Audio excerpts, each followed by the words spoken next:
Bem-vindos à 18ª sessão do NEISE-SED. O NEISE é um grupo de pesquisa vinculado à Universidade do Estado da Bahia, que tem o apoio da Abracet. Meu nome é Andréa Mariano, sou uma das integrantes do NEISE e orientadora da Giovana Luiza, que hoje fará a sessão científica. Giovana Luiza é aluna do curso de Medicina, do 4º semestre, e vai falar um pouco para a gente sobre desmotilidade gastrointestinal e a sua relação com a síndrome de Ehlers-Danlos, tipo hipermóvel. Giovana, pode iniciar. Boa noite a todos. Como o professor já me apresentou, meu nome é Giovana Luiza de Oliveira Andrade, eu sou acadêmica do 4º semestre de Medicina da UNEB e também sou monitora bolsista de extensão do grupo do NEISE-SED-H, e é com grande satisfação que eu dou início à nossa sessão científica dessa noite. Hoje eu vou ter a chance de apresentar um artigo que oferece uma importante contribuição para a compreensão de um tema ainda pouco abordado na prática clínica da SED-H, que é a desmotilidade gastrointestinal. Essa apresentação ela foi desenvolvida sob a orientação da professora doutora Andréa Mariano, a quem agradeço pelo apoio e condução científica. O artigo que nós utilizamos é esse que está no slide, intitulado Prevalence and Predictors of Gastrointestinal Dysmotility in Patients with Hypermobile Ehlers-Danlos Syndrome, a Tertiary Care Center Experience. Foi publicado em 2020 na revista Curious, periódico de acesso aberto, indexado em base como PubMed, que foi onde encontramos o artigo, e é um estudo que foi conduzido na Cleveland Clinic, nos Estados Unidos, que é um centro de referência em doenças genéticas e desautonomias. Na introdução do artigo, ele começa abordando sobre a síndrome em si, e ele aborda que a síndrome de Ehlers-Danlos é uma condição rara, com a prevalência estimada em cerca de 1 a cada 5 mil indivíduos. Trata-se de uma desordem hereditária, tecido conjuntivo, com características clínicas marcantes, que já abordamos aqui em alguns conteúdos, como pele hiperextensível, hipermobilidade articular, cicatrização atrófica e fragilidade generalizada dos tecidos. A doença é geneticamente heterogênea e envolve mutações que afetam a síntese e o processamento de diferentes tipos de colágeno, principalmente os tipos 1, 3 e 5. No entanto, apesar da alta prevalência de SED-H entre os subtipos, os 14 existentes, o diagnóstico muitas vezes é atrasado. Uma pesquisa recente da Organização Europeia para Doenças Raras, a EuroREADS, revelou que pacientes com síndrome de Ehlers-Danlos estão entre aqueles com maior atraso no diagnóstico entre doenças genéticas raras, podendo passar até por 20 especialistas diferentes antes de receber um diagnóstico correto. Esse cenário acaba gerando um impacto importante na qualidade de vida e no manejo desses pacientes. É importante destacar que a síndrome de Ehlers-Danlos é uma doença multissistêmica, ou seja, os efeitos do distúrbio do colágeno não se restringem ao sistema musculoesquelético ou cutâneo, mas também eles podem se estender tanto ao trato gastrointestinal quanto a outros tecidos e condições. Isso ocorre porque o colágeno está presente em todas as camadas do tubo digestivo, sendo fundamental para a sua estrutura, função e motora.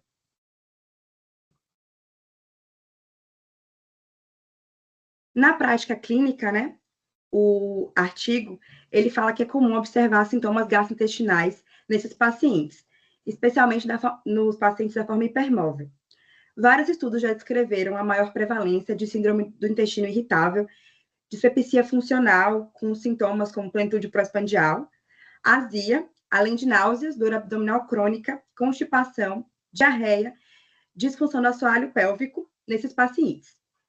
Muitos desses sintomas, eles podem ter origem funcional, mas cada vez mais se reconhece a possibilidade de distúrbios motores subjacentes estarem acontecendo, ou seja, alterações reais na motilidade do tubo digestivo.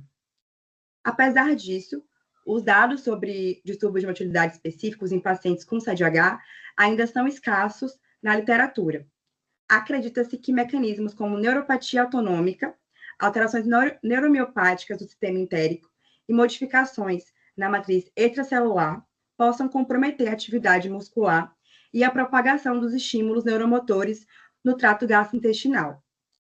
Diante disso, o estudo que vamos discutir hoje, ele se propôs a preencher essa lacuna, a avaliar a prevalência e os desfechos dos distúrbios de motilidade gastrointestinal em pacientes com CDH, além de buscar identificar fatores de riscos associados a essas alterações motoras. No objetivo, o artigo traz que o seu principal foco foi, como eu mencionei, descrever essa prevalência, né, os desfechos dos distúrbios de motilidade gastrointestinal em pacientes com síndrome de Ehlers-Danlos hipermóvel, além de identificar esses fatores de risco que estão associados. Na metodologia, esse estudo trata de um artigo de estudo retrospectivo realizado em um centro único, que foi na Cleveland Clinic, como eu mencionei. E esses dados eles foram coletados a partir de análise de prontuários eletrônicos de pacientes que foram atendidos nesse centro, especificamente no Centro de Saúde Genética Personalizado da instituição, do período de janeiro de 2007 a dezembro de 2017. Inicialmente, os pacientes foram identificados por meio dos códigos de classificação internacional de doenças, que se referiam a síndrome de Ehlers-Danlos hipermóvel, mas como muitos pacientes tinham sido diagnosticados antes da publicação de critérios internacionais de 2017, os pesquisadores, então, eles realizaram uma revisão manual detalhada dos prontuários, reavaliando cada caso com base nos critérios internacionais, que são os critérios atuais para a SED. Só foram incluídos no estudo pacientes que cumpriram integralmente esses critérios e que haviam sido avaliados por reumatologistas ou geneticistas. Após o diagnóstico confirmado de CDH, os pacientes foram encaminhados para avaliação gastroenterológica quando indicado. E os critérios diagnósticos de síndrome de intestino irritável, eles foram aplicados de acordo com a versão vigente da época, que era o Roma 3, mas os diagnósticos mais recentes foram com base nos critérios de Roma 4. E a avaliação da motilidade gastrointestinal, ela foi realizada por meio de um ou de mais exames, sendo eles a manometria esofágica, os estudos de esvaziamento gástrico, o tempo de trânsito intestinal, delgado e cólon, a série gastrointestinal com contraste, estudos evacuatórios e também o teste de cápsula de motilidade sem fio. Foram considerados valores normais aqueles dentro da média esperada, considerando, né, intervalo de desvio padrão de grupos de controle estabelecidos para cada exame, e foram excluídos do estudo pacientes que não atendiam os critérios diagnósticos de CDH, segundo a classificação de 2017, aqueles que também tinham doenças gastrointestinais primárias, como doença inflamatória intestinal ou câncer, e pacientes que apresentavam causas secundárias de desmotilidade, como diabetes ou cirurgias abdominais prévias. E esse estudo foi aprovado pelo Comitê de Ética Institucional da Cleveland Clinic Foundation. No total, foram identificados 452 pacientes com diagnóstico recente de síndrome de Ehlers-Danlos hipermóvel. Desses, 234 eles foram excluídos por não atender os critérios de inclusão, que resultou na amostra final de 218 pacientes incluídos na análise. Entre esses 218 pacientes com CDH, 136, cerca de 72,3%, apresentavam pelo menos um sintoma gastrointestinal no momento do diagnóstico. Apesar da alta frequência de sintomas, apenas 42 pacientes foram submetidos a exames específicos de motilidade gastrointestinal. Entre esses, 5 pacientes foram identificados com disfunção esofágica, 18 tinham gastroparesia, 5 tinham alterações do trânsito intestinal do delgado e cólon, e 4 pacientes apresentaram desmotilidade gastrointestinal global. Em relação às características clínicas e demográficas da amostra, a média de idade dos pacientes no momento do diagnóstico foi de 32,3 anos, variando de 18,1 para 79,1 anos. Isso confirma que a síndrome de Ehlers-Danlos hipermóvel ela costuma ser diagnosticada principalmente em adultos jovens, embora ela possa, né, ter uma ampla faixa etária de identificação pelo subdiagnóstico que acontece. O índice de massa corporal médio foi de 25,4 kg por metro cúbico, com variação de 15 até 57,1, o que indica uma grande heterogeneidade do ponto de vista nutricional, incluindo desde pacientes com baixo peso até casos de obesidade grave.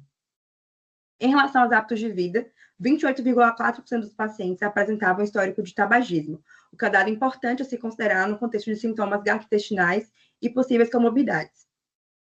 Apenas 63 pacientes realizaram testes genéticos, o que reflete uma limitação comum na prática clínica atual, né, já que o diagnóstico da CDH ainda é predominantemente clínico, devido à ausência de um marcador genético definitivo para esse subtipo. E, ainda assim, o artigo ele ressalta que desses 82 pacientes, eles tinham diagnóstico prévio da doença do refluxo esofágico, o que corrobora para a alta prevalência de manifestações gastrointestinais nessa população. Quanto à distribuição por gênero, o estudo demonstrou um predomínio marcante de mulheres na amostra, que é o que a gente vê na maioria dos artigos, né? 199 dos 208 pacientes eram mulheres, o que representa aproximadamente 91% dos casos. É um achado consistente com a literatura atual, que sugere uma maior prevalência e maior reconhecimento clínico também da síndrome em indivíduo do sexo feminino. Em relação à etnia, a maioria dos pacientes era branca, correspondendo a 39,4% da amostra. Pacientes de outras etnias apresentaram 7,3% e negros somaram apenas 3,2%. Esse perfil pode refletir tanto fatores epidemiológicos quanto barreiras de acesso ao diagnóstico em populações que são de minoria, o que levanta questões importantes sobre equidade no reconhecimento e manejo dessa condição. Os autores do artigo, eles também realizaram análise estatística detalhada para investigar quais fatores clínicos estavam associados à presença de desmotilidade gastrointestinal na população estudada. Primeiro, fizeram uma análise univariada, que vai avaliar cada variável isoladamente. E nessa etapa, 4 condições clínicas mostravam significativamente associadas à desmotilidade, que é a síndrome da taquicardia postural ortostática, a POTS, que inclusive já abordamos aqui em outra sessão científica, que teve uma prevalência, né, um valor, né, de 9 vezes mais chances de apresentar desmotilidade gastrointestinal em comparação a pacientes que não tinham a POTS. A fibromialgia também foi associada de forma significativa. Ela apresentou um odds ratio de 4,43, indicando, né, um risco 4 vezes maior de desmotilidade nesses pacientes. A síndrome do intestino irritável apresentou um odds ratio de 5,01, que confirma que já se conhecia em relação à sobreposição de CDH e a síndrome do intestino irritável, além de distúrbio de motilidade. E também teve a doença do refluxo esofágico, gastroesofágico, que se associou também à desmotilidade, com um odds ratio de 3,33, só que não foi considerada pelos autores, porque, como eu falei, né, anteriormente, alguns pacientes já tinham o diagnóstico de a doença do refluxo, né, antes de ter o diagnóstico de CDH. No entanto, é importante destacar que, quando os autores agitaram esses dados por meio de análise multivariada, né, que levam em consideração todas as variáveis ao mesmo tempo, apenas a presença de POTS, ela permaneceu estatisticamente significativa. Então, nesse outro modelo, multivariado, a odds ratio da POTS foi de 5,74. E esse resultado indica que a POTS é o único preditor independente de desmotilidade gastrointestinal na amostra avaliada. Em outras palavras, considerar que a presença de outras condições associadas, como a síndrome do intestino irritável, a fibromialgia, a POTS, ela se destacou como um fator isolado e robusto de risco para alterações na motilidade do trato gastrointestinal.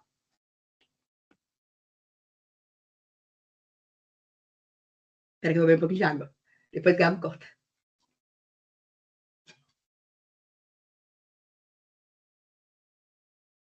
Um dado relevante observado na amostra foi a alta prevalência de comorbidades psiquiátricas entre os pacientes com a síndrome de Ehlers-Danlos hipermóvel.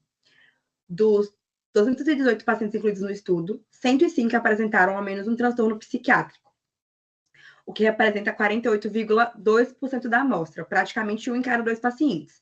As condições mais frequentes foram depressão, diagnosticada em 33%, transtorno de ansiedade generalizada, presente em 64 pacientes, transtorno de déficit de atenção, que foi diagnosticado em 24 pacientes, e transtorno bipolar em 13 pacientes. Esses dados reforçam aquilo que já vem sendo descrito na literatura, né, que a CDH não é apenas uma condição física e musculoesquelética, mas sim uma síndrome multissistêmica com impacto significativo na saúde mental. a presença frequente de dor crônica, fadiga, desautonomia, disfunções gastrointestinais, atraso no diagnóstico, tudo isso contribui para o sofrimento psicológico desse paciente. Além disso, comorbidades psiquiátricas, elas podem modular a percepção dos sintomas, influenciar a adesão ao tratamento e até alterar a fisiologia gastrointestinal, o que justifica, né, a avaliação sistemática nesse grupo. Por isso, o acompanhamento de pacientes com CDH deve sempre incluir né, uma abordagem multidisciplinar, que é o que a gente sempre fala aqui nos nossos encontros, que considere não apenas os aspectos físicos do paciente, mas também o suporte em saúde mental.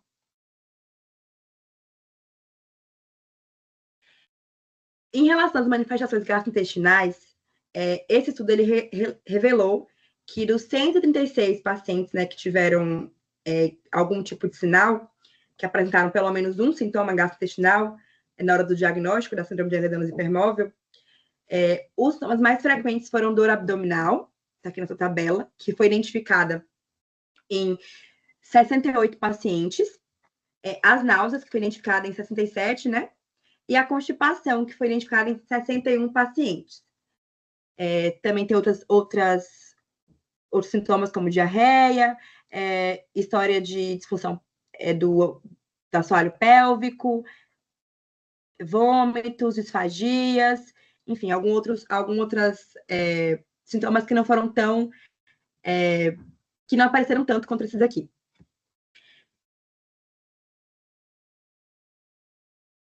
E outro ponto importante também é que dos 32 pacientes que tiveram desmotilidade comprovada, 21 já tinham recebido diagnóstico antes de serem diagnosticados com CDH. E para esse grupo, né, o tempo mediano entre os dois diagnósticos foi de 39 meses, com a variação de 20 dias a 120 meses. Ou seja, teve pacientes que teve até 10 anos de diferença entre esses diagnósticos, o que evidencia esse atraso diagnóstico típico para esse tipo de doença, né, para CDH. Já outros 11 pacientes, eles foram diagnosticados com a desmotilidade somente após o diagnóstico de CDH, com um tempo mediano de 6 meses. Também é relevante destacar que entre os 47 pacientes previamente diagnosticados com a síndrome do intestino irritável, a gente teve 9 deles que apresentaram a síndrome com diarreia, mais 6 que apresentaram com constipação, outros 6 que tiveram do tipo misto, 27 que tiveram a síndrome não classificada. E esses achados, eles reforçam a importância de se investigar a desmotilidade orgânica em pacientes com CDH e sintomas persistentes, especialmente naqueles rotulados inicialmente com a síndrome de intestino irritável, pois parte desses casos pode estar sendo subdiagnosticada como um distúrbio funcional. Na coorte estudada, ainda verificou-se que 41,3% dos pacientes eles foram diagnosticados com CDH até a faixa etária de 30 anos, enquanto aos 50 anos, essa proporção aumentou para 81,2%. Quanto à manifestação gastrointestinal, a incidência acumulada de desmotilidade digestiva foi de 11,2% até os 30 anos, que se elevou para 21,1% aos 50 anos, evidenciando esse aumento significativo da disfunção motora gastrointestinal ao longo do tempo nessa população. Agora, abordando um pouco mais as principais investigações que foram realizadas nos pacientes, né, desse estudo, foram utilizados diversos métodos diagnósticos, visando mapear essas alterações funcionais e estruturais ao longo de todo o trato gastrointestinal. Foi realizada a deglutição com bário modificado em 6 pacientes, e desses, apenas 3 apresentaram evidências objetivas de disfagia de leve a moderada, que mostram a possível dissociação entre sintomas relatados e alterações funcionais mensuráveis. Outro exame feito foi a manometria esofágica, que foi realizada em 9 pacientes, sendo anormal em 5 deles. Os achados foram variados. Um paciente apresentou hipotonia do esfíncter esofágico inferior, então a pressão do esfíncter diminuída. 2 tinham a hipertonia desse esfíncter, então o esfíncter com a pressão aumentada, enquanto outros 2, eles demonstraram uma motilidade esofágica ineficaz, com concentrações distais de baixa amplitude. Esses dados sugerem que tanto a hipotonia quanto a hipertonia esofágica podem estar associadas à desmotilidade no contexto da CDH. A endoscopia digestiva alta foi realizada em 65 pacientes, e mais da metade, né, em 36, foram identificados anormalidades. A mais prevalente foi a gastrite, diagnosticada em 18 pacientes, mas também tivemos 10 que apresentaram esofagite, 6 que tinham hérnia de hiato, 4 que tinham úlceras duodenais, 3 que apresentavam pólipos gástricos, 3 que possuíam esôfago tortuoso e 2 pacientes que tinham úlceras gástricas. Esses achados eles refletem a diversidade de manifestações gastrointestinais e estruturais nesses indivíduos. Já o estudo de esvaziamento gástrico, ele foi realizado em 26 pacientes, e 18 deles apresentaram alterações. Dentre esses, 6 tinham esvaziamento acelerado, enquanto 12 tinham esvaziamento retardado. Uma observação que o artigo traz bastante é que esse exame completo, ele só vai ser considerado quando for feito com 4 horas de duração. Né? O teste completo é de 4 horas de duração. Apenas 8 desses pacientes fizeram o teste completo. Porque, muitas vezes, a alteração de retenção, ela só vai acontecer a partir da 3ª ou 4ª hora. Então, é importante fazer o teste completo para não ter nenhum tipo de subdiagnóstico ou um diagnóstico errado. Por exemplo, nessa que o artigo trouxe aqui, a retenção média desses pacientes na primeira hora foi de 78,5%, o que na normalidade se espera, né, valor de referência, que um paciente que não tenha nenhum tipo de disfunção, né, desmotilidade, ele tem na primeira hora a retenção média de até 90%. Na segunda hora, os pacientes desse exame tiveram 58,6% de retenção, e o valor normal é que se espera que até 70% de retenção. Então, até aí, esses pacientes eles se enquadravam nos valores de normalidade. Mas, a partir da 4ª hora, o que se espera como valor de referência é que a retenção média seja de até 10%. Já esses pacientes tiveram retenção de 32,6%. O que sugere, né, esse atraso significativo na grande parte dos casos do esvaziamento. A colonoscopia, ela foi feita em 52 pacientes, 31 deles apresentaram alterações, e os achados mais comuns foram hemorroidas internas em 15 pacientes, pólipos em 12 pacientes, diverticulose em 7 pacientes, e a presença de vermes no seco de um paciente. Tanto a colonoscopia quanto a endoscopia, elas não são exames próprios para identificar a desmotilidade gastrointestinal, mas são exames comuns e feitos para poder também avaliar algum outro tipo de alteração. E por isso foram considerados nesse artigo. O teste de motilidade sem fio foi feito por 5 pacientes, e um deles apresentou desmotilidade do global, do trato gastrointestinal, e outros 2 apresentaram trânsito colônico retardado isolado. Outros exames feitos foram o teste de hidrogênio expirado, que foi feito em 16 pacientes, e 5 deles tiveram resultado positivo para a SIBO, né, a superprodução bacteriana do intestino delgado. Foram feitas 2 radiografias contrastadas do trato gastrointestinal alto, que demonstraram trânsito acelerado em ambas. E teve também a manometria antroduodenal, que foi feita em um paciente que não apresentou nenhum tipo de anormalidade. Em relação ao impacto clínico, né, dessa desmotilidade gastrointestinal dos pacientes avaliados, os dados eles são bastante expressivos e revelam a gravidade do quadro em alguns casos. Na coorte estudada, 15 pacientes foram incapazes de manter a alimentação oral adequada, precisando, então, de intervenções nutricionais mais invasivas. Dos 32 pacientes que tiveram desmotilidade gastrointestinal confirmada, 10 indivíduos precisaram de alimentação enteral por sonda. Além disso, 5 pacientes precisaram de nutrição parenteral total, evidenciando um grau elevado de comprometimento funcional do trato digestivo. Também se destaca um número significativo de pacientes que necessitaram de intervenções cirúrgicas relacionadas à desmotilidade. Foram 12 pacientes, que corresponde a 37,5% dos casos que tiveram desmotilidade confirmada. Das cirurgias realizadas, tivemos a jejunostomia laparoscópica em 5 pacientes, uma ressecção intestinal em 3, uma ileostomia em alça em 2 pacientes, e uma coladectomia total em 1 paciente.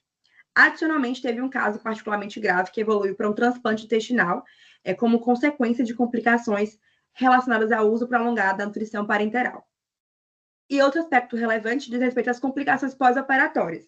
Entre os 12 pacientes que foram submetidos à cirurgia, 2 desenvolveram retardo na cicatrização, o que foi complicado pela ocorrência da hérnia incisional, achado compatível enfim, com a fragilidade tecidual característica da sede H. Esse estudo também identificou, tiveram um subgrupo de 6 pacientes com desmotilidade gastrointestinal severa. Todos os 6 precisaram de nutrição enteral por sonda e 5 deles precisaram de nutrição de suporte adicional, de nutrição parenteral total. 4 desses pacientes foram submetidos a cirurgias gastrointestinais, 3 apresentaram diagnósticos de SIBO, e além disso, 4 desses pacientes também tinham síndrome de taquicardia posterior ortostática, a POTS, e um deles que tinham POTS também tinha a síndrome de ativação mastocitária, configurando um quadro clínico complexo e multifatorial. Dos 6 pacientes que tinham casos mais graves, dá para se observar que todos eles eram mulheres, jovens, com a faixa etária de 19 a 29 anos.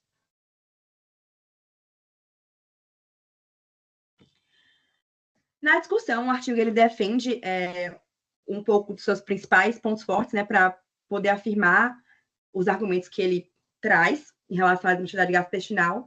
Um deles é que esse estudo tem uma ampla amostra de pacientes com 218 pacientes, e também ele teve a aplicação de critérios rigorosos para incluir eles na análise, com a confirmação diagnóstica feita por reumatologistas e geneticistas, baseando-se em critérios internacionais para diagnóstico de CDH. Todos os pacientes apresentaram pontuação de Beighton maior ou igual a 5, o que reforça essa presença de hipermobilidade articular generalizada. E, além disso, 63 pacientes fizeram testes genéticos para excluir outros subtipos de síndrome de Ehlers-Danlos, com todos resultados negativos, reforçando essa especificidade do diagnóstico para a CDH. E a associação entre a síndrome de Ehlers-Danlos do tipo hipermóvel e as manifestações gastrointestinais, ela foi descrita de forma mais sistematizada pela primeira vez em 2004 por Hackney e colaboradores. O artigo cita, inclusive, esse estudo como pioneiro, e que, nesse estudo, os autores eles avaliaram pacientes com CDH que frequentavam a clínica especializada em hipermobilidade articular e compararam suas manifestações clínicas com a de um grupo controle pareado por idade e sexo. Os resultados foram bastante expressivos. 37% dos pacientes com CDH relataram sintomas gastrointestinais, em contraste com apenas 11% dos pacientes do grupo controle, indicando a prevalência significativamente maior de sintomas digestivos nessa população. Os sintomas mais frequentes relatados foram náusea e dor abdominal, manifestações que embora sejam comuns na prática clínica, na época ainda não eram reconhecidas como parte integrante do espectro sindrômico da CDH. Então, esse estudo aqui ele foi importante porque ele trouxe à tona a necessidade de olhar para além das manifestações musculoesqueléticas e clínicas clássicas da CDH, e considerar também comprometimento visceral funcional como parte do quadro clínico desses pacientes. Contudo, no artigo que eu estudei, ele ressalta que naquela época não foi estabelecida uma relação causal entre as anomalias do tecido conjuntivo e os sintomas gastrointestinais. Mais recentemente, teve um importante estudo retrospectivo, que foi conduzido na Mayo Clinic, com 687 pacientes com síndrome de Ehlers-Danlos, que buscou avaliar a função motora gastrointestinal nesse grupo. Os achados foram bastante expressivos, entre os pacientes que realizaram teste específico. 22,3% tiveram esvaziamento gástrico anormal, 28,3% apresentaram trânsito colônico anormal, alterado, e 60% tiveram um distúrbio de evocação retal. A maioria dos pacientes, cerca de 68,5%, preenchia critérios para a forma hipermóvel da sede, mas, no entanto, é importante observar que, mesmo entre esses pacientes, apenas 48% apresentavam score de Beighton igual ou superior a 5, o que sugere que as manifestações gastrointestinais elas podem ocorrer mesmo em indivíduos com menor grau de hipermobilidade articular, o que reforça que a complexidade da clínica da CDH e indica também que a avaliação funcional gastrointestinal ela pode ser uma ferramenta diagnóstica e terapêutica relevante nesse contexto.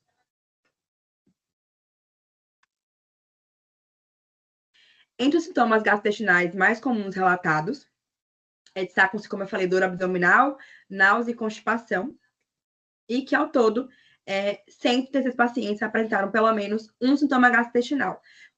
Comparando, né, o estudo anterior, da Mayo Clinic, já é um valor bem superior, né, que é 72,3% da amostra.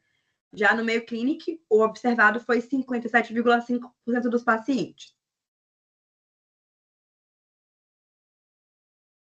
Um outro aspecto relevante se refere à ausência de diretrizes nacionais ou internacionais bem estabelecidas para o manejo dos sintomas gastrointestinais na CDH. Atualmente, o tratamento é majoritariamente sintomático. É importante destacar que o uso prolongado de opioides ele deve ser evitado, visto que 50 pacientes desse estudo que eu estou apresentando usavam opioides por mais de 3 meses, principalmente para controle de dor abdominal e musculoesquelética, o que pode culminar na síndrome do intestino narcrótico, agravando sintomas como dor abdominal e constipação. Para reduzir vieses nos resultados dos testes de motilidade, todos os pacientes foram orientados a suspender medicamentos com potencial de interferência, como opioides, procinéticos e neurolépticos, 48 horas antes do exame. Além disso, foram realizadas análises multivariadas ajustadas para o uso de opioides, com o objetivo de minimizar possíveis efeitos de confusão. 2 pacientes do estudo apresentaram anorexia nervosa, que é uma condição que também pode alterar a motilidade gastrointestinal, e isso foi levado em consideração.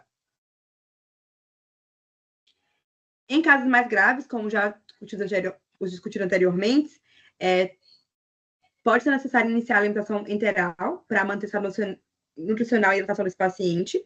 Além disso, a gente pode precisar de fazer algum tipo de cirurgia ou intervenção, né, gastrointestinal, tanto para acesso de alimentação ou como para descompressão e transplante. Dos seus pacientes que tinham desmotilidade gastrointestinal grave, pelo menos 2 ou mais precisaram, na verdade, todos eles precisaram de pelo menos 2 ou mais intervenções, ou alimentação por sonda, ou nutrição parenteral, ou cirurgia. Em relação a esse estudo, apesar da relevância dos achados, né, os autores eles reconhecem limitações importantes, como a natureza retrospectiva do estudo, a ausência do grupo controle, né, a realização não sistemática do teste de motilidade gastrointestinal, então que pode ter resultado em uma subestimação na real prevalência da desmotilidade. Além disso, parte dos pacientes foi perdida durante o segmento clínico, o que limita a avaliação completa dos desfechos, como complicações cirúrgicas e essa necessidade de suporte nutricional a longo prazo. Então, eles afirmam muito que os resultados devem ser interpretados com cautela, pois refletem apenas a coorte analisada. Em conclusão, a desmotilidade gastrointestinal em pacientes com síndrome de Ehlers-Danlos, do tipo hipermóvel, não é uma condição rara, mas sim frequentemente subdiagnosticada, o que reforça a importância da investigação proativa diante de sintomas digestivos persistentes nessa população. Nesse estudo, a presença de POTS, ela foi identificada, ela se destacou como um fator preditor independente de desmotilidade gastrointestinal, fortalecendo ainda mais a associação entre disfunção autonômica e sintomas gastrointestinais nos pacientes com CDH. No entanto, os autores eles ressaltam que são necessários estudos prospectivos e de maior abrangência para que se possa compreender melhor os mecanismos fisiopatológicos que sustentam essas manifestações, contribuindo assim para o desenvolvimento de abordagens terapêuticas mais eficazes, que melhoram os desfechos clínicos, né, e, sobretudo, a qualidade de vida dessa população complexa e frequentemente negligenciada. Essa foi a representativa que eu utilizei para a apresentação.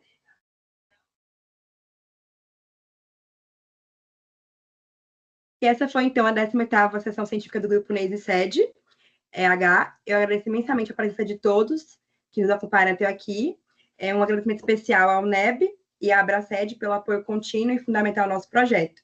Aproveito para convidar vocês também para explorarem outras palestras que já são disponíveis aqui no nosso YouTube, nosso canal, e que abordam temas igualmente relevantes sobre a síndrome de Ehlers-Danlos do tipo hipermóvel. Também estamos presentes em redes sociais, onde divulgamos conteúdos educativos e atualizações sobre nossas atividades. O nosso site, que é o neise.neb.br, nosso Instagram, que é o @neise_sed, o nosso YouTube, que é neise-sed, nosso TikTok, que é @neise_sed, e nosso podcast, Zebras Sedianas, a vida com CDH, que está disponível no Spotify. Muito obrigada e até a próxima. Eu queria agradecer, Giovana, pela excelente apresentação. Gil, muito obrigado. E agradecer a todas as pessoas presentes e dizer que, mais uma vez, a gente está disponível para as questões daqui para frente. Obrigada, Renata, pela presença. Astria, pode falar. Gente, me escutam? Sim. Vou fazer um breve Sim. comentário aqui, porque esse é um ponto bastante importante. Dando os parabéns, Giovana, foi uma ótima apresentação. E esse tema, eu sempre falo, às vezes parece um pouco frustrante estudos de base clínica, né? Porque são estudos observacionais, né? Então você pega os indivíduos que você quer estudar, avalia aquilo que está dentro do contexto que você quer entender, porém, eu vou reforçar aqui, como pesquisadora desde 1993, de área básica, que a questão toda vem daí, né? Sem compreensão das bases biológicas dos sistemas, nada se entende, a gente só observa o final da história. Então, é como entrar num filme e ver o final. Então, a gente vê o resultado daquilo, mas não vê como é que tudo começou, o que que originou aquilo. E é por isso que a medicina continua patinando, às vezes, sem sair do lugar, por uma série de questões. Quando se vê a evolução para a questão de biologia molecular, da genética molecular, e começaram, então, a fazer todos esses procedimentos onde consegue-se qualquer gene hoje é sequenciável, várias proteínas, a gente já consegue ver a estrutura da proteína, mesmo sem conseguir purificar por métodos computacionais, etc., etc.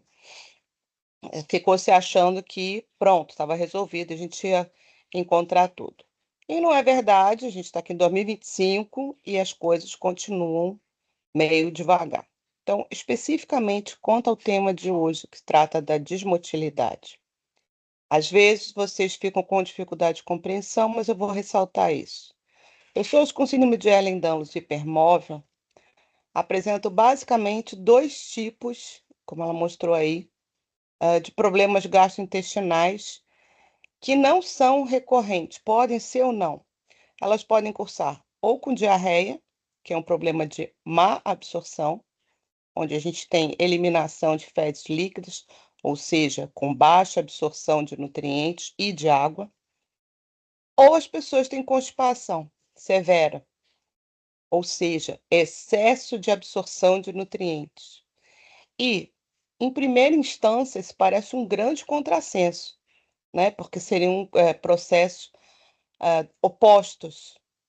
Mas se você vai pensar nas bases, nos aspectos morfofuncionais do sistema digestório, faz sentido quando você tem a pouca compreensão que nós temos com relação à síndrome de Ehlers-Danlos e a causa da síndrome de Ehlers-Danlos hipermóvel, porque ainda que não se tenha uma base genética, isto já está bem comprovado por várias técnicas, por vários artigos saindo em diferentes partes do mundo, que a organização do colágeno no tecido conjuntivo é diferente. E, portanto, o tecido conjuntivo dessas pessoas com síndrome de Ehlers-Danlos hipermóvel também é diferente. Diferente em que sentido? A organização desse tecido é completamente diferente e, em geral, ele tem uma permeabilidade alterada. Quando a gente vai falar de sistema intestinal, gastrointestinal, a gente pensa primeiramente em epitélio, né, o epitélio digestivo, desde a mucosa oral até o final do reto, e a gente sabe que tem variações, mas a gente nunca vai esquecer que entre esse tecido epitelial e os demais tecidos existe tecido conjuntivo. Inclusive o tecido conjuntivo que compõe os vasos sanguíneos, que serão os responsáveis pelo transporte, absorção e o transporte desses nutrientes para o restante do corpo, certo? Então, a depender de como vai se criando, e vocês sabem também disso, que após o nascimento, esse sistema digestório, ele, assim como os demais sistemas do corpo, após o nascimento, eles estão todos ainda meio imaturos e eles dependem de estímulos para que se desenvolvam. Então, no caso, o sistema digestório primeiro, a introdução da amamentação, posteriormente, introdução de alimentação pastosa, né? Depois, primeiro líquida, depois pastosa e depois mais sólida mesmo, com a saída dos dentes, que nesse momento, então, você passa a ter um desenvolvimento morfo, no sentido de que as células vão se adaptando para poder fazer sua função, e funcional, com a quantidade de proteínas que vão ser transportadoras, hormônios, etc., etc. Desculpa, está aqui, que vão sendo modificadas de acordo com o tipo de alimentação que essa pessoa tem. Porque uma das coisas que vai sendo formada, e vocês também aprenderam isso, conjuntamente com a introdução alimentar, são os micro-organismos que vão compor todo o sistema digestório desse indivíduo e a resposta imunológica que vai ser dada, tanto a esses micro-organismos quanto aos nutrientes. Então, uma coisa está associada à outra. Pois bem, pessoas com Ehlers-Danlos, gêmeos, univitelinos, mesma carga genética, os dois com síndrome de Ehlers-Danlos hipermóvel, se eles forem separados e suas dietas forem feitas diferentemente, muito possivelmente um vai dar diarreia e o outro vai dar constipação. Ou podem não ter nenhum tipo de motilidade, que, como Giovana acabou de apresentar, não é todo mundo que apresenta esse transtorno de desmotilidade.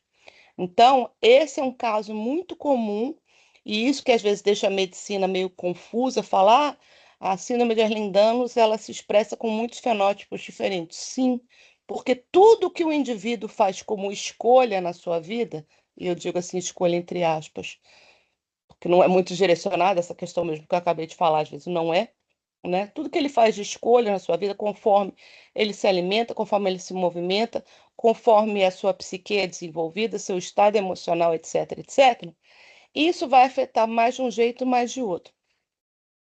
E não ajuda em nada a questão da desautonomia, que, como a Ana Carolina bem mostrou no outro dia, né? De novo, falando sobre tecido conjuntivo na composição de sistema nervoso, o sistema nervoso também vai funcionar diferente e não vai ser diferente do sistema nervoso autônomo. Então, há uma interferência na transmissão de sinais, há uma transferência no transporte de proteínas, há uma transferência na ação hormonal local, na ação parácrina, né, das citocinas, miocinas, etc., etc., etc. E é isso que gera essa certa confusão. Fora isso, tem a questão alérgica, né, vamos chamar assim, da síndrome de ativação mastocitária, que está cada vez mais comprovada, etc., que também está associada à questão do tecido conjuntivo, que a gente jamais deve esquecer e que também vai influenciar nisso. Então, em contato com alimentos que possuam maior potencial alergênico, por exemplo, alguns indivíduos que já têm essa constituição do sistema digestório alterado podem ter isso agravado por uma hiperestimulação desses mastócitos de tecido conjuntivo, e aí vi as outras questões das intolerâncias alimentares, das alergias alimentares, incluindo as alergias medicamentosas, como também se verifica nesse caso. Então, assim, quis falar isso tudo só para relembrar, porque esse trabalho aí, ele é bastante descritivo, né? Então, ele diz, olha, a gente procurou isso, achou isso e achou isso, não achou isso, não achou aquilo, e não se pode concluir muita coisa. É só dizer, realmente tem, mas assim, um pouco mais sobre o mesmo, o que é dito nesse trabalho a gente já sabia, é só mais um trabalho reforçando um dado, vamos dizer assim, epidemiológico, né, que ocorre, mas explicar os motivos ele não explica. E por isso eu reforço com todos os meus estudantes aqui novamente. Não adianta você querer ser profissional da área de saúde sem chegar ao fundo da questão. E o fundo da questão é sempre molecular. Quais proteínas estão alteradas, como essas proteínas estão lá funcionando, se elas são enzimas, se são proteínas de estrutura, se elas estão na constituição, se elas estão entrelaçadas, se elas estão no citoesqueleto, se elas são de transporte. Ah, tem o hormônio. Ok, qual é o hormônio? Liga aonde? Que caráter tem esse hormônio? Ah, uma citocina. Que cara tem a citocina? Como é a estrutura da citocina? Ela liga em quê? Faz o quê? Então, professora, não dá para estudar tudo. Ok, então, se você está estudando essa parte intestinal, você já sabe para onde você vai. Se você está estudando exclusivamente alguma coisa ortopédica, articular, você já sabe para onde você vai. Se você está estudando especificamente o autismo, que de alta prevalência, né, essa neurodivergência e tal, no Ehlers-Danlos, você já sabe para onde vai. Você vai ter que estudar as bases morfofuncionais lá do sistema nervoso, no sistema digestório, se quer estudar desmotilidade, no sistema osteoarticular, se você quer estudar as articulações, e por aí vai. Tá? Então, foi só mais para dar um reforço. Obviamente, eu não tenho as respostas para dar com relação a isso, mas eu quero sempre que vocês se lembrem disso, e por isso eu quis reforçar aqui. Tá certo? Obrigada, Giovana. Um abraço. Alguém tem alguma questão a levantar?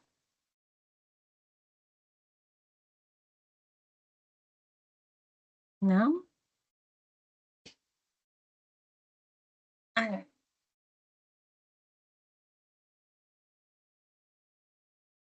Ninguém obrigada, Estria. Alguém tem uma questão ou algum comentário a fazer? Eu tenho, Andréia. Diga, Cássia, que não apareceu nada aqui para mim, por isso. Boa Pode tarde. falar. Boa noite, desculpa. Eu queria saber, assim, se é porque esses estudos, eles estão analisando especificamente a população CDH, né? Mas, assim, esses dados comparados com a população em geral, por exemplo, a pessoa tem outras condições e qual é a frequência geral, vamos supor, de úlceras, de todas essas condições que vocês falaram aí, assim, comparando a população CDH com as outras populações, há uma diferença? A Cássia, ele não faz menção em dados na população geral. Ele foca os estudos realmente só na população com sede. Inclusive, não sei se Giovana falou, mas existe um problema que foi o abandono, né? Ele começa com um número específico e algumas pessoas que finalizavam o tratamento, ele não conseguia chegar nos dados que ele pretendia finais. Então, nesse artigo, pelo menos, a gente não pegou nenhum dado geral, né, Giovana? Não, os únicos dados gerais que eles apresentaram no artigo foi em relação a um exame específico, que foi o desvazamento gástrico. Eles compararam em relação aos resultados de retenção, como eu tinha falado aqui, para até elucidar a questão de fazer exame nas 4 horas completas, não fazer incompleto, porque poderia subdiagnosticar a doença. E quando eles citam o primeiro estudo que relacionou, né, desmotilidade gastrointestinal com a CDH, que foi o estudo de Hakim, que ele em si comparou o grupo controle que ele tinha com pacientes com SED, não era nem CDH, era só SED, mas que o estudo que eu analisei em relação a pólipos, gastrite, úlcera, não tinha. Inclusive, eles colocaram como uma limitação, né? Eles não conseguiram fazer um grupo controle para poder comparar esses dados.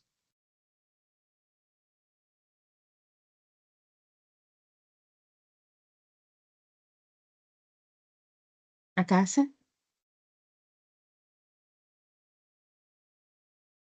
Não é isso. Eu imaginei que no artigo não tivesse, mas é porque fica aquela gente coisa, o sempre pensa quanto que é sobre isso. relevante, né?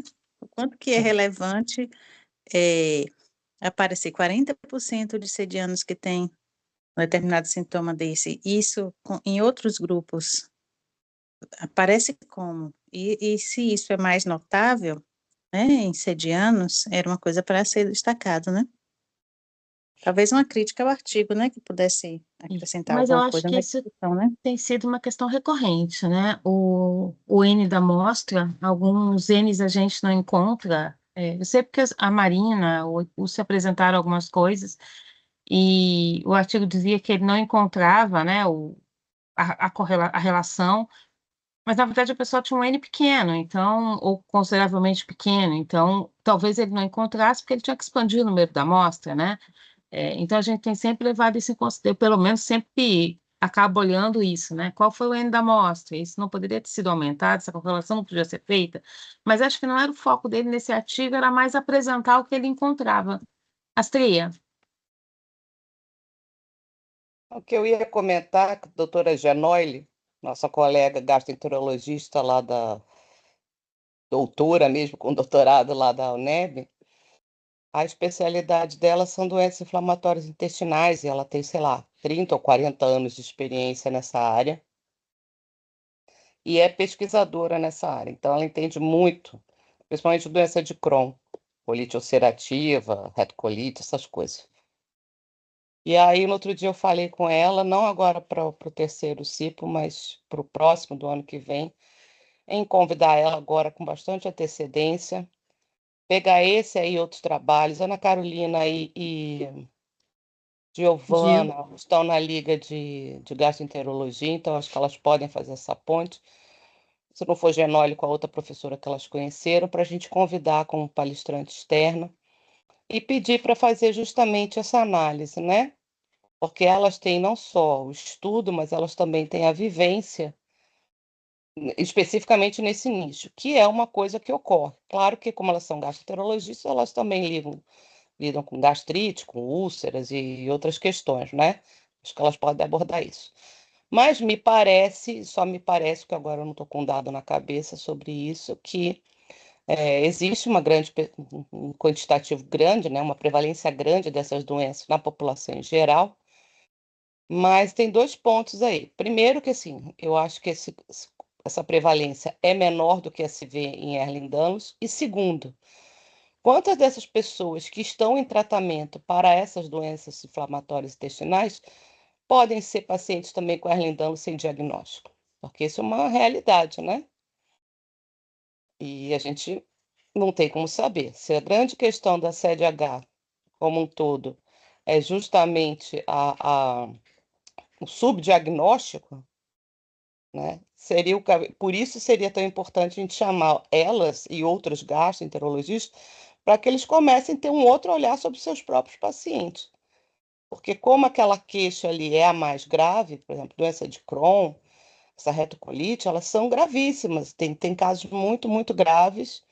O tratamento funciona bem com corticoide. A gente sabe, eu sei particularmente como paciente com Ehlers-Danlos, que a gente responde bem à corticoterapia porque tem grande influência do sistema imune sobre toda a sintomatologia do SED. Então, de repente, seria o caso, entendeu? O indivíduo fica tomando um monte de corticoide e aquilo pode mascarar outros sintomas. Sem contar que essas retocolites, às vezes, aparecem em indivíduos mais jovens, na faixa dos 30 anos. E os outros problemas que geralmente levam as pessoas a buscar diagnóstico e acabam descobrindo que tem Ehlers-Danlos, eles começam a aparecer lá pelos 40 anos, que são as questões osteomiarticulares, as dores, né?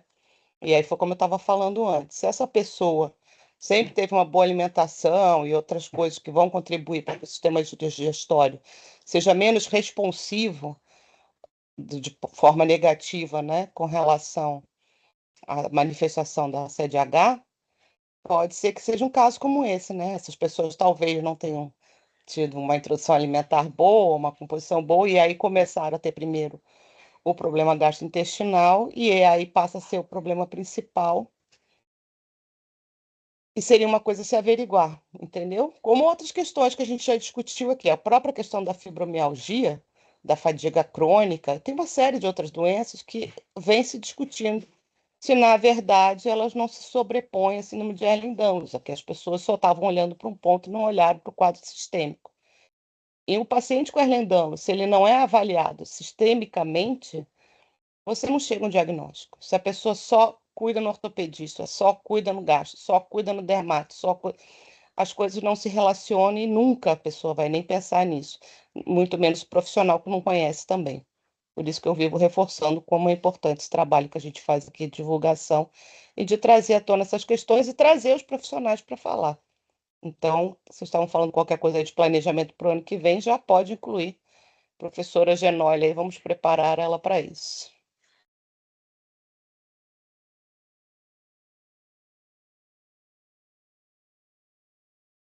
Alguém mais? Eu já terminei minha fala, mas não estou conseguindo baixar a mão, viu? Não estou com ela levantada. Tranquilo. Quando eu pensei nesse artigo, eu acho que a gente tem até que dizer isso, né? Eu falei para a Giovana assim, que vários dos artigos que foram apresentados aqui, inclusive os dos meus orientandos, dos outros, citavam os sintomas gastrointestinais como uma das coisas que tinham sido encontradas quando eles foram avaliar pacientes gerianos do tipo hipermóvel. Então, eu achava que a gente tinha que, pelo menos, pincelar um pouco o tema, entendeu? E aí, por isso que a gente acabou optando por esse artigo. A gente também viu que não tinham tantos artigos assim, né, Gil? Que a gente pudesse se Sim. debruçar. E o último artigo que tinha sido falado sobre isso foi logo no início das sessões, que foi um artigo apresentado por Paulo, que falava sobre hipoglicemia. Tá? Então, a gente deu voltou, na verdade, para a gente lembrar que a gente também tem isso que tem que ser, de certa forma, colocado em pauta. Alguém quer fazer E mais esse algum artigo, assim, comentário? Oi, Gil. então, né, que esse artigo também, ele vem trazendo muito, até do que a professora Tria já pontuou, né? De Exatamente. que essas condições que a gente pode encontrar no paciente com CDH, elas não necessariamente vão ser as mesmas. Tem pacientes que vão ter constipação, outros vão ter um esvaziamento mais diarreia, né? Mais acelerado. Então, assim, não tem alterações marcadas que esses pacientes vão esperar mais ter, mas podem ter complicações, né, opostas, que você, enfim, acha até estranho quando estava lendo o artigo e vendo tudo isso, eu achei interessante que pode ser qualquer tipo, ou pode ser um esfíncter com a pressão aumentada, ou um esfíncter com a pressão diminuída. Então, não é algo muito característico, que tem que ser analisado. E eu creio, assim, que esse artigo em si, ele quis trazer mais essa questão da heterogeneidade, né, das manifestações, e também abordar um pouco mais, a pessoa até falou agora no final, né, desses pacientes que podem ter algum tipo de doença inflamatória intestinal, enfim, algum outro tipo de alteração gastrointestinal, sem ter o diagnóstico CDH, né? A maioria dos pacientes que tiveram motilidade diagnosticada, acho que 21 deles, a maioria, que foi 32, né, que fizeram os exames, 21 deles tiveram diagnóstico de CDH depois de ter o diagnóstico de motilidade. Né? Teve, inclusive, um paciente que foi 10 anos depois. Ele foi diagnosticado com desmotilidade intestinal e 10 anos depois com CDH. Então, também reforçar um pouco sobre essas questões dos atrasos mesmo nos diagnósticos, o que a gente bate sempre aqui na tecla, né, que a gente tenta o máximo possível espalhar conhecimento para que isso não aconteça, porque, como a gente fala, que esses pacientes eles passam muito tempo sofrendo sem ter o diagnóstico. Como a gente ouve também muitas vezes no CIPA os depoimentos, né? Isso. Obrigada, Gil. Mais alguém quer fazer alguma colocação ou uma pergunta?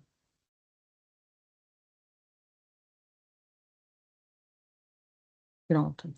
Se ninguém quer mais fazer nada, eu agradeço a participação de todos, os questionamentos, as explanações. Muito obrigado. Queria agradecer, Giovana, pela excelente apresentação, pela dedicação, na verdade, né, na construção dos slides e na fala. Tá? Meu muito obrigado e convidar todos, então, mais uma vez, que sigam a gente, tá? Nas nossas redes sociais.